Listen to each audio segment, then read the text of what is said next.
टीकरी हो चाहे सिंगू बॉर्डर हो, सब पर सड़क खोदकर कंक्रीट की दीवारें बना दी गई। उससे पहले कांटे लगाए गए। मतलब जो हमारी पार्लियामेंट की सुरक्षा नहीं है, उससे ज्यादा जबरदस्त सुरक्षा की गई।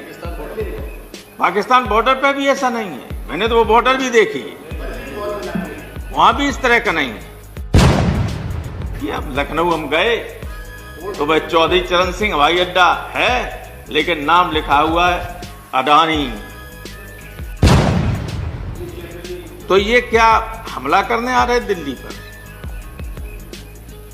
और बार बार हमारे राष्ट्रपति के अभिभाषण में भी इस बात की चर्चा करवा दी आपने। राष्ट्रपति को आप जानते हैं कि राष्ट्रपति तो वही कहेंगे जो आप लिखेंगे। उससे न एक लाइन इधर कह सकते न एक लाइन उधर कह सकते। वो अगर अपने मन की बात कहना चाहें तब भी नहीं कह सकते। सबसे बेहतर मंडियां काम करती हैं पंजाब और हरियाणा की। और वो जानता है कि जब ये मंडियां बेकार हो जाएंगी तो मनमाने तरीके से व्यापार, ये जो बड़े उद्योगपति हैं जिनकी मंडियां बनेंगी निजी, वे किसानों को कहेंगे कि हम इस भाव पे लेंगे, लेना हो तो दो, न देना हो तो रखो अपने घर। राज्य की मंडी में खरीदा जाए, चाहे कोई इंडिविजुअल खरीदे, चाहे कोई और प्राइवेट मंडी वाला खरीदे, इस एमएसपी से कम लागत पर कम कीमत पे कोई नहीं खरीदेगा।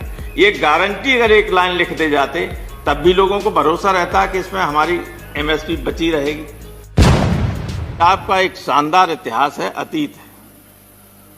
अतीत है। अगर पंजाब इतनी बड़े पैमाने, अब तो देश के दूसरे हिस्सों में भी बहुत बढ़िया खेती होने लगी, लेकिन एक स्थिति ऐसी थी जिसमें देश के बड़े हिस्से को खिलाने पिलाने का काम पंजाब करता था। देश की सीमाओं पर बड़े पैमाने पर उनके घरों से जाने वाले लड़के हैं। और मैं ये आप भी जानते हैं और हम सब जानते हैं कि जितने किसान परिवारों के लोग हैं, वे न केवल खेती पैदा करके लोगों के पेट भरने का काम करते हैं, बल्कि हमारी पुलिस और सेना में जो लोग हैं, बॉर्डर पर जो सीमाओं की रक्षा करते हैं, देश में जो लॉ एंड ऑर्डर को बनाए रखने का काम करते हैं, वे जवान भी इन्हीं किसानों के परिवारों से आते हैं। ये उन परिवारों से नहीं आते हैं जो जिनके लिए आप लोग काम कर रहे हैं। आपको काम करना चाहिए इनके लिए, आप कर रहे हैं उनके लिए जिनके आसपास का, जिनके रिश्तेदार और खानदान कोई सेना में जा ही नहीं सकता है। नहीं दे, अगर उनके सामने गोली चला दी जाए तो गिर पड़ेंगे, है क्या? लेकिन देश का धन सारा इकट्ठा कर लें और उनकी मदद हो रही। भाई ये क्या दिक्कत है कि किसान कह रहे हैं कि वापस कर लिए। इसमें प्रतिष्ठा का प्रश्न क्या? अगर हम कहते, अगर विपक्ष कहता, पॉलिटिकल पार्टीज कहती कि आप विड्रॉ कर लीजिए, आप मत करो।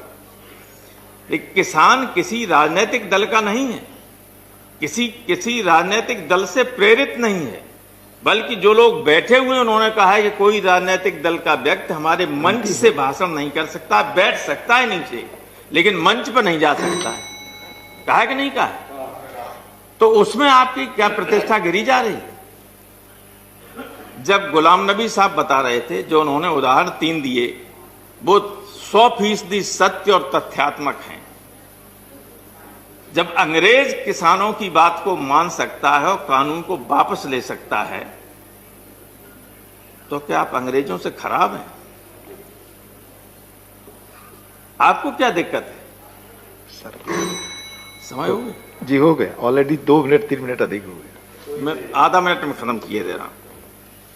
सर, एक तो मैं अपनी बात खत्म करने से पहले ये कहना चाहता हूं कि इस पेंडेमिक में भी अकेले खेती ही ऐसी थी जिसने जीडीपी को रोके रखा। कुछ हमारी खेती का योगदान 20% है, 14% से बढ़ के 20% हो गया, क्योंकि और जीडीपी डाउन हो गई थी। लेकिन खेती ने आपकी इज्जत रखने की काम किया, लोग देश को बचाने का काम किया।